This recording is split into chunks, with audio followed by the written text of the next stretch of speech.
প্রথম বিশ্বযুদ্ধ শুরুর ও টাইটানিক জাহাজ ডুবে যাওয়ার আগে জন্মগ্রহণকারী বিশ্বের সবচেয়ে বয়স্ক ব্যক্তি জাপানি নারী তোমিকো ইতুকা মারা গেছেন। জাপানের হাইগো প্রিফেকচারের আশিয়া শহরের একটি নার্সিংহোমে মারা গেছেন তিনি। মৃত্যুকালে তার বয়স হয়েছিল 116 বছর। শনিবার এক বিবৃতিতে আশিয়া শহরের মেয়র বলেছেন, গত রোববার মারা গেছেন ইতুকা, তবে তার মৃত্যুর কোনো কারণ জানাননি তিনি। স্থানীয় সংবাদ মাধ্যমের প্রতিবেদনে বলা হয়েছে, বার্ধক্যজনিত জটিলতার কারণে শান্তিপূর্ণভাবে শেষ নিঃশ্বাস ত্যাগ করেছেন তিনি। মেয়র রিউসুকে তাকাশিমা বলেছেন, আমি আমার গভীর সমবেদনা জানাই। ইতুকার দীর্ঘ জীবন আমাদের সাহস এবং আশা দিয়ে গেছে। আমি আবারও কৃতজ্ঞতা প্রকাশ করতে চাই। 117 বছর বয়সে স্পেনের মারিয়া ব্রানিয়াস মোরেরার মৃত্যুর পর ইতুকাকে গত বছরের সেপ্টেম্বরে Guinness book of world records কর্তৃপক্ষ বিশ্বের সবচেয়ে বয়স্ক জীবিত ব্যক্তি হিসেবে ঘোষণা দেয়। জাপানের পশ্চিমাঞ্চলীয় ওসাকা শহরে 1908 সালের 23 মে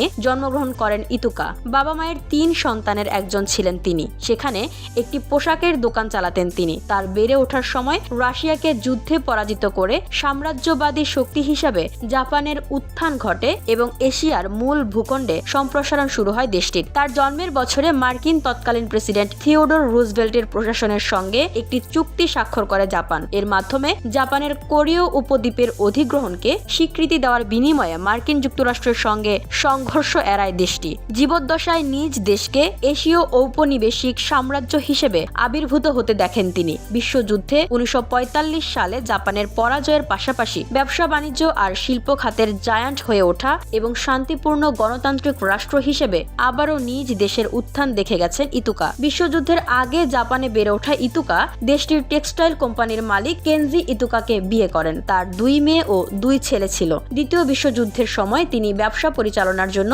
জাপানে থেকে যান। সেই সময় জাপানি উপনিবেশ কোরিয়ায় একটি কারখানার তদারকির জন্য কোরিয়ায় পাড়ি জমান তার স্বামী। জ্যারন্টোলজি রিসার্চ গ্রুপের বিশ্বের সবচেয়ে বয়স্ক ব্যক্তিদের তথ্য উপাত্তের রেকর্ড রাখে। প্রতিষ্ঠানটির মতে তোমিকো ইতুকা একা হাতে জাপানি অফিস পরিচালনা এবং এই সময়ের মধ্যে সন্তানদেরও লালন পালন করেছিলেন। বিয়ের 51 বছর পর 1979 সালে তার স্বামী মারা যান। স্বামীর মৃত্যুর পর ওসাকার বাইরের আশিয়া শহরে চলে যান ইতুকা। 70-এর কোটায় বয়স থাকাকালীন ইতুকা প্রায়ই পর্বতে আরোহণ করতেন। সেই সময়ে জাপানের 3067 মিটার উচ্চতার মাউন্ট ওনটেক পর্বতে 2 বার আরোহণ করেন তিনি। জেরন্টোলজি রিসার্চ গ্রুপ বলছে, হাইকিং বুটের পরিবর্তে স্নিকার্স ব্যবহার করে পর্বতে আরোহণ করে নিজের গাইডকে অবাক করে দিয়েছিলেন ইতুকা। 100 বছর বয়সে তিনি লাঠি ব্যবহার না করেই পাথুরে পথ পাড়ি দিয়ে জাপানের আশিয়ার তীর্থস্থানে পৌঁছেছিলেন বলে জানিয়েছে গ্রুপটি।